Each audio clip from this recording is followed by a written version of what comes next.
Les organismes communautaires sont dans la rue aujourd'hui dans le cadre d'une grande mobilisation nationale. Vous savez, ils réclament en fait un meilleur financement de base afin de remplir leur mission.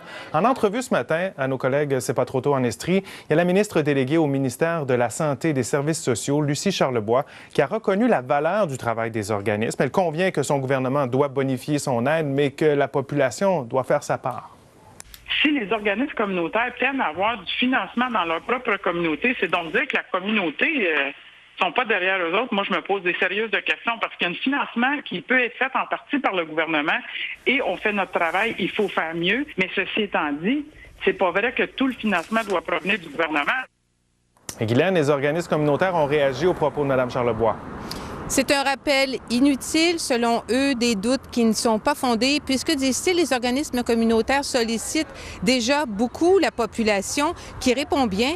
Le regroupement des organismes communautaires de l'Estrie a d'ailleurs déjà sondé ses membres à ce sujet. Voici sa présidente. Bien, si je parle pour la région de l'Estrie, c'est déjà beaucoup ce qu'on demande comme effort à la population. En moyenne, les organismes communautaires reçoivent un financement de l'État à la hauteur de 51 % en santé et services sociaux. Et donc, déjà, la population, elle est sursollicitée. Elle fournit presque la moitié du financement là, déjà. Bon, 50 % c'est une moyenne. Quelle devrait être en fait la part du gouvernement versus celle de la population, Guylaine? Les organismes n'avancent pas de proportions précises. Ce qui compte pour eux, c'est un financement stable, ce qu'ils appellent un financement de mission, puisque les revenus autonomes ne sont jamais garantis. Voici quelques commentaires recueillis aujourd'hui. Elle a tout à fait le droit de dire ça. Cependant, je peux vous dire, c'est que déjà, la grande majorité des organismes communautaires vont chercher d'autres financements de d'autres sources.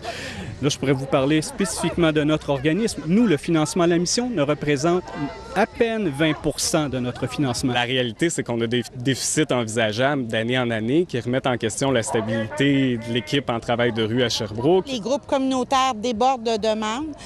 Nos financements ne sont pas indexés depuis de nombreuses années. Certains groupes 10 ans ou certains groupes n'ont simplement pas de financement. L'homophobie, ça crée des ravages, toutes sortes de problématiques. Quand on pense au suicide, la faible estime de soi, l'isolement. Donc, nous, on trouve ça essentiel, ce qu'on fait. C'est ce qu'on se fait dire aussi. Malgré ça, on n'a pas de financement à ce jour encore. Là. Plus de 500 représentants d'organismes communautaires de toute la région de l'Estrie et de la Montérégie se donnent rendez-vous demain à Sherbrooke pour une grande marche à compter de 13 heures. Deuxième journée donc de mobilisation. Merci beaucoup, Guylaine. Je vous en prie.